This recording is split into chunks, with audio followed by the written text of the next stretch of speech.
quick word for somebody on today. So what do you do when God keeps telling you that your promise that seems impossible is possible? What do you do when the promise don't make sense? Listen, I know that God has given you guys some promises, and I know you've been waiting on these promises and looking at what's going on in reality. It doesn't seem like these things are possible. It doesn't seem like they're gonna happen. But God told Sarah that she would conceive a child, and Sarah laughed at God.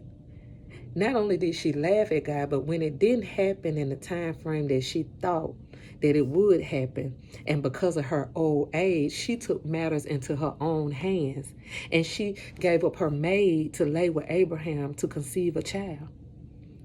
And it was 13 years after God released that promise to Sarah that she did conceive a child. So what are you saying, LaTasha? Yes, it seemed impossible in her eyes because of her age, because of how long it was taking. When she laughed, when the promise was given, I'm sure she laughed and still doubted throughout the years. That's why she took matters into her own hands.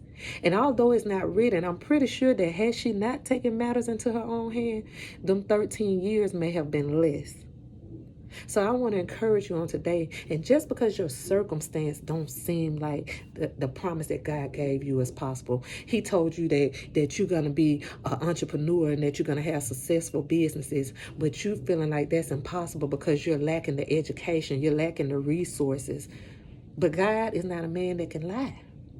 Or if he told you you're going to conceive a child and you keep going to these doctor appointments and you keep trying and you keep getting these negative test results and you're starting to get older in age. But if God promised you a child, you're going to get that child in his timing. What we mess up at is that when it doesn't happen when we want it to happen, we start helping God. We start putting our hands in the midst. And God don't need our help. And sometimes our help is what delays the process. So in the midst of waiting for the promise, continue to keep the faith, even when it seems impossible.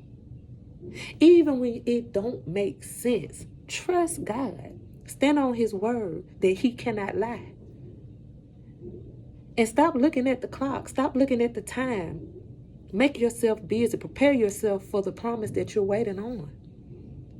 And before you know it, boom, the promise is here. So I pray this word has encouraged somebody on today. As I say in all my videos, you be blessed.